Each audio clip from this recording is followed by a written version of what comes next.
بسم اللہ الرحمن الرحیم، الحمدللہ والصلاة والسلام علی رسول اللہ، اما بعد۔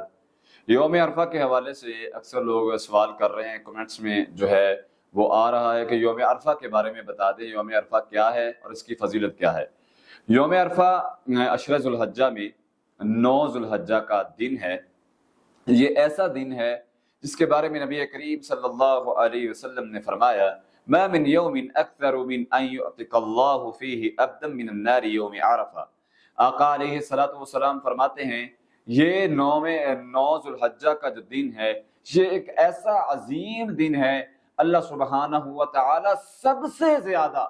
سب سے بڑھ کر اس دن یعنی یوم عرفہ 9 ذو الحجہ کے دن خالق و مالک جو ہے وہ لوگوں کو جہنم سے آزادی دیتے ہیں۔ خالق و مالک کی رحمت کا پیمانہ عروج پر ہوتا ہے، اس کی محبت اور رحمت اور شفقت کا پیمانہ عروج پر ہوتا ہے۔ وہ اپنے بندوں سے کس قدر محبت کرتا ہے، اس کی مہربانیاں دیکھیں، اس کی نوازتیں دیکھیں، اس کی رحمتیں دیکھیں کہ وہ خالق و مالک اپنے بندوں کو معاف کرتا جاتا ہے، معافی کے اعلان کرتا ہے، کبھی رمضان کا موسم بھیج کر اور کبھی عشرہ ذو الحجہ کا پہلا ذو الحجہ کے 10 دن عطا کر کے خالق و مالک معافی کا اعلان کرتے ہیں۔ اور نبی کائنات صلی اللہ علیہ وسلم نے فرمایا جو یوم عرفہ کا روزہ رکھ لیتا ہے، آقا علیہ السلام سے پوچھا گیا، سئل رسول اللہ صلی اللہ علیہ وسلم عن صوم یوم عرفہ، نبی کائنات صلی اللہ علیہ وسلم سے عرفہ کے روزے کے بارے میں بیان پوچھا گیا۔ آپ صلی اللہ علیہ وسلم نے فرمایا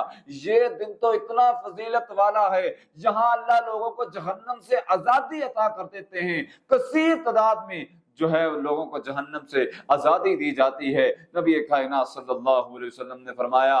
جو اس دن روزہ رکھ لیتا ہے 9 ذو الحجہ کا، یکفر السنۃ الماضیۃ الباقیہ، آپ صلی اللہ علیہ وسلم نے فرمایا اللہ خالق و مالک کی رحمت اس قدر عروج پر ہوتی ہے کہ خالق و مالک 2 سالوں کے گزشتہ سال اور آنے والے سال کے اللہ خالق و مالک گناہوں کو معاف کر دیتے ہیں۔ اور یہاں ایک بات رک کے یاد رکھیے، حاجی یہ جو ہے وہ یوم عرفہ کا روزہ نہیں رکھے گا کیونکہ وہ میدان عرفات میں ہیں، اللہ نے ان کے لیے تو ویسے ہی بخشش کا اعلان کر دیا ہے۔ تو اس لیے ہمیں چاہیے اس دن 9 ذو الحجہ کو، یوم عرفہ کو جو ہے وہ روزہ رکھنا ہے۔ ہم نے انشاءاللہ اللہ سبحانہ و تعالیٰ کی رحمتوں کو سمیٹنا ہے، کیونکہ حدیث میں آتا ہے اس دن خالق و مالک کے